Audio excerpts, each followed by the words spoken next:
Hello, my name is Steve Barrett. I'm the Editor-in-Chief of PRWeek, and I'm delighted to be here with Karen van Bergen, who's the new CEO of Porter Novelli. Karen, welcome, and thank you for joining us today.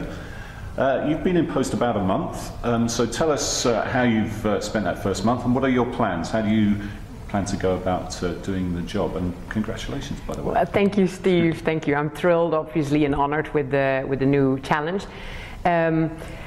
In the last year that I've been with Porter Novelli, I had a great opportunity to see the talent that we have and really where our focus should be. And so for going forward, our focus is really going to be on talent. And I know it sounds like a cliche, everybody says it, but I firmly believe that the talent is the basis of everything that we do.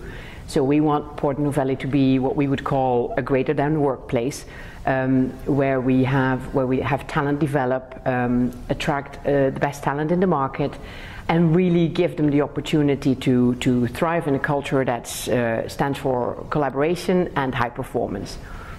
Furthermore, we know where Porter Novelli plays best, and it's in industry sectors, and we've chosen basically 4 that are historically ours, I would say. So it's healthcare, health and wellness, food and nutrition, consumer, PR, traditionally integrated communications, as well as technology. Porter Novelli, I would say, is also very well known for its strategic planning, analytics and research approach. So we will be sharing some new offerings there shortly. And then also focus on the continuous integration of off and online, which hopefully we won't be talking about in a couple of years anymore in PR. So that's going to be my focus taking forward. Okay, and have you recruited anyone already that we should know about, who's represents that new talent?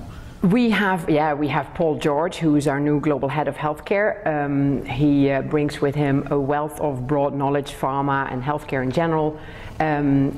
Is a great exponent of the culture that we want to see. Great collaborator across the world, and high energy, super high energy, and really big on performance. Yeah. And so that's the best example, recent example. The other example, obviously, is Diana Valencia, our new head of multicultural communications. Also, same great background, very strong on broadening the whole multicultural offer. We know we've talked about Hispanic a lot, but broadening that offering. Very collaborative, working with other offices. And she's only been with us like for 2 weeks, but she's already shown such great collaboration, and yeah, high hopes going forward. Yeah, so you're focusing down on those 4 areas. Yeah. I mean, Porter's been through a tough period, I think it's fair to say, over the last couple of years. You know, lost a couple of high-profile clients, obviously a bit of a leadership vacuum for a while after Gary Stockman left. How big a challenge has that been, and how big will it be to really get people galvanized under your strategy and your vision, if you like? Yeah, that's always a challenge. By the way, it's a challenge that every agency goes through in a certain decade. But you know, I think we've closed that period. We've gotten a lot of nice clients back and organically grown some of our biggest clients. And so I think people feel that with the new hires and the new leadership, I think the executive committee of Porter Novelli has really shown over the last, even over the half year when we had Michael as our acting CEO, really working together very closely, focusing on the right priorities, and people feel that, and we see that in our recruiting as well. We get lots of fabulous talent in the door. Now, when I spoke to you for our agency business report last year, around May time, there was lots of talk of going back to the roots of Porter Novelli, really, and sort of what the agency was really known for. Are you going to be continuing that process, and is that very much a bedrock behind these 4 new principles? Yes, that is, absolutely. We've looked at, I firmly believe in focusing, because you can't be everything to everybody. And so those industry sectors are traditionally the ones that we've been playing a very a strong role in. It's where we have the talent, we have the cases, we've got the client base, and it's also, you know, all these sectors are very promising going forward. If you look at health and wellness, for example, the aging population, chronic diseases, and the challenges that gives for pharma and healthcare in general.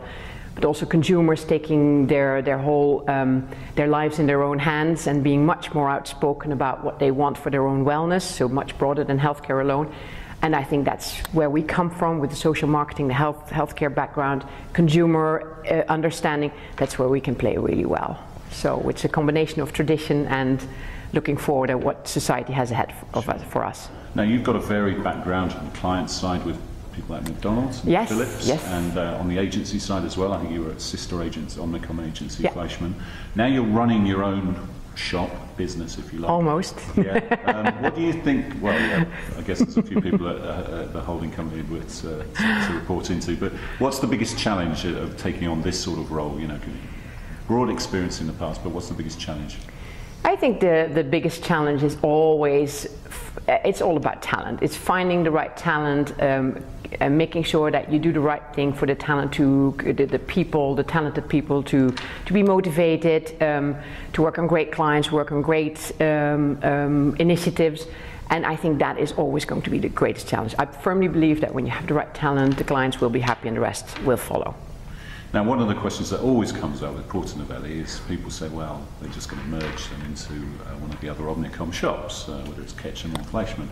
So what are you going to say to that? It's absolutely not the case. It's not going to happen. Sorry, guys. So that's not on the agenda? It's not on the agenda, no. Plans to keep No, absolutely. Shop. And we've shown that we will be able to do a very good job. We've got a great plan with full support of our mother holding company, and we intend to strive and to thrive and do the best. And also, it's good to see a woman in charge of an agency, because the other thing we notice when we do our agency business report is the top 12 agencies, they're quite male dominated. Yeah. So do you see that as obviously something to be proud about, but I mean, is that an issue for you, or do you just feel, well, I'm the head of the agency and it doesn't really matter what? No, I think, I mean, you said it in one of your editorials. I think we should have more women. I mean, we're half of the population, if not like slightly more. We're overpopulated in PR, and it's kind of sad to see that somewhere going up to the top that something goes wrong there. So I'm very proud to be one of the female leaders. I hope to see many more coming up. Yeah, we've got Renee Wilson at MSL, and Gail Hyman was just promoted over at Weber. So yeah, hopefully that is a trend that's going to be continuing. Finally, then, if we are sat here 12 months' time, what would you like to? How would you measure your success? What do you want to achieve over the next 12 months, and what would you like to? Yeah, I would like to look around and see that we've got the right talent in all the places. Talent that is thriving on the work that they do. Happy clients, more happy clients. More work with existing clients, and you know, I would like to have the recognition that we are a great agency specialized in certain areas, and really a great place to work. Okay, well, we wish you well, and let's reconvene in 12 months. And Thanks to you. See how you've done. With pleasure. Thank you. Karen.